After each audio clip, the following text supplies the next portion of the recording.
Quand je prends dernièrement les propos d'Emmanuel Macron sur l'Afrique, eh bien, tout Africain conscient devrait donc comprendre très vite tout ce qu'il a pu nous dire et qu'est-ce que ça signifie. Le général Tiani a dit il n'y a pas longtemps du changement donc de tactique ou de stratégie des forces françaises en Afrique. Et je pense qu'il est venu le confirmer. Il s'agit de dissoudre et de garder un dispositif socle. Et Emmanuel Macron l'a si bien dit qu'on ne peut que le remercier pour cette sincérité. Même si certains ont voulu mettre la poudre aux yeux de leur population, mais la réalité finit par rattraper aussi. Ils ne partiront pas de certains pays. Ils ont juste dissous le dispositif. Vous ne les verrez plus dans des bases, mais dans les ambassades, ils seront là. Ils vont constituer des sociétés de sécurité pour sécuriser leurs sociétés qui existent dans ces pays-là. Mais les soldats seront là. Mais vous ne les verrez plus en tenue ou rassemblés dans des bases. C'est tout ce que ça veut dire. Ils vont se réorganiser, mais seront là.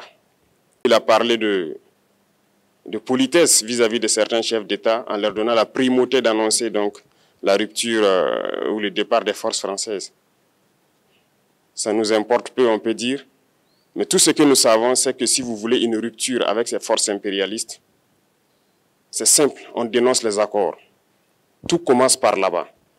Et je pense que l'exemple du Tchad, en tout cas, est palpable. Ils ont commencé par dénoncer les accords. Sinon, si on ne dénonce pas les accords, juste dire que les bases quittent, on n'a rien fait. Parce que le problème se trouve dans les accords coloniaux de défense qui ont été signés depuis l'indépendance. Le plus dangereux n'est pas ceux-là que vous voyez dans les bases. Le plus dangereux, ce sont les conseillers militaires. Les conseillers militaires existent dans tous ces pays.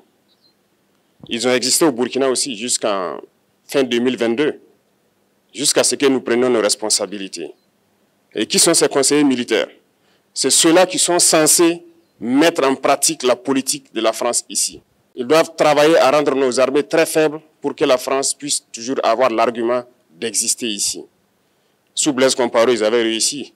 Nos sentinelles prenaient donc